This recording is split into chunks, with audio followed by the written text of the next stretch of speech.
Hi everyone, and welcome to this second video in this short series of Q&A masterclasses for any of the applicants who are applying for the theatre category of the Nottingham Young Creative Awards. So I'm Flo, and today we are going to be focusing on monologues from a writer's perspective.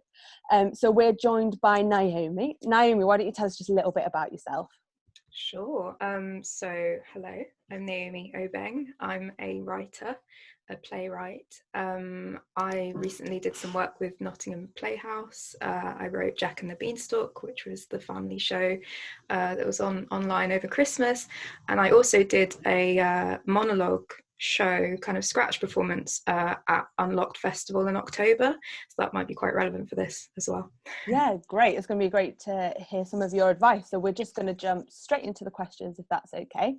So first of all, from a writer's perspective, what clues do writers leave within the text for their actors? Yeah, it's kind of a big question, isn't it? 'Cause I suppose as a writer, you've got a lot of different tools at your disposal. So I guess the first thing I would say is that treat everything in the text as intentional.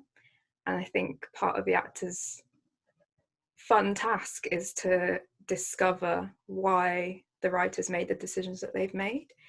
So that can be in loads of different areas, whether that's the rhythm of the text. Is it written in short sentences, or is it long and kind of scattered?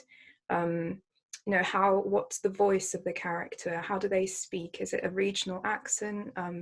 And I think something else that I would definitely say is that a monologue, not always, but often will sit within a bigger piece. And so if you're doing an extract, it's really important that you know the context of the monologue and where it sits in the character's journey, because a lot of the decisions that you'll make as a writer are decisions that are based on the journey of the character throughout the piece.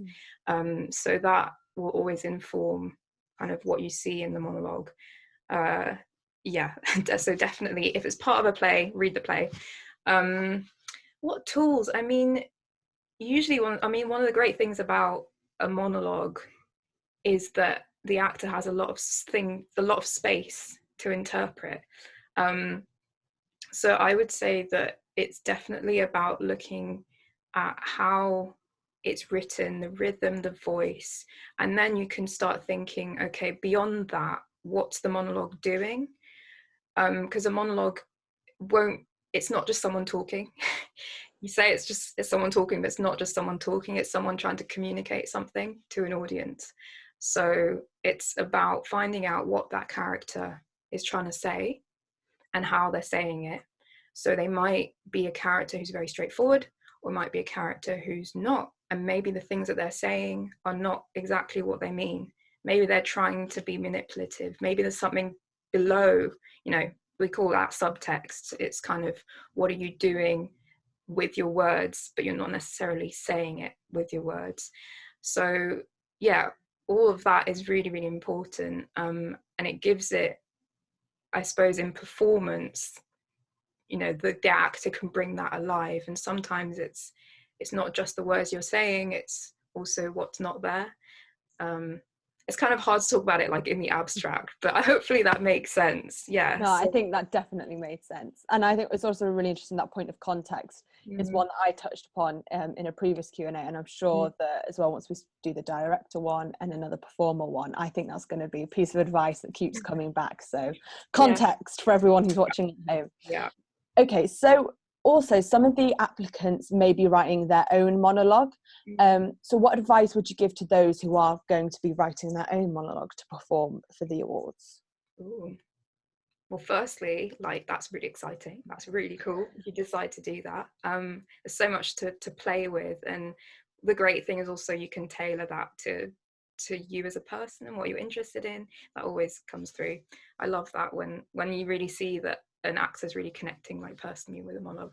Anyway, that's beside the point. The advice I would give is to read a lot of monologues if you can, and if you have time, read read full plays, but also look at monologue collections. Get a sense of what it is that affects you when you're reading or watching someone perform a monologue. I think that will really help to kind of give you an idea of how to structure and how to communicate a character and a character's voice. And something I said before is also really relevant here, is that a monologue isn't just someone talking, it's someone trying to say something, and it's about how successful or unsuccessful they are at saying that. And it's about who they're saying it to and what their goal is. Are they trying to get that person to do something? Are they trying to change that person's mind? Or is it a time when they're just, they really need to talk and they haven't been able to? And how does that affect how they'll communicate? So there's all those questions to really like ask yourself. And those all come from who the character is. So I think maybe spend time working out who this character is, how they speak, what's their context, and what point are they at when they're delivering this monologue. I think often the most successful monologues are the ones where it's like a really important time in someone's life. And as someone who's, reading a monologue or watching a monologue, you really want to feel like this person has to say this thing at this time. And if they don't, then their life would be completely different.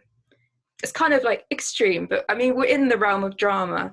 So it's a really fun thing to play with. But yeah, I definitely say read as many monologues as you can and spend a bit of time getting to know your character, and make sure that they're trying to communicate something, not just telling you about their day. Yeah, there's a reason behind it. Yeah. And I think what you mentioned there as well about like keep questioning, I think that's such great advice. No matter whether you're an actor, writer, director, like you're gonna just keep finding out more the more you question everything. So any last pieces of advice then? I think I would just reiterate that there's so many tools you can use in a monologue. So whether you're writing it or whether you're performing one that's already written, really spend time with the detail of the monologue, and spend time, if you're reading one that's already written, spend time with all the words that are being said. Make sure you know why they're being said by that character. And if it's not clear, decide. And if you're writing a monologue, it's the same thing. It's about making sure that there's a point to each part, and that point follows on from the previous one. And then what you'll get a journey. And in theatre, as a writer, you're always looking to create a journey because you're telling a story. So it's about change, and it's about how you can look at detail and how you can look at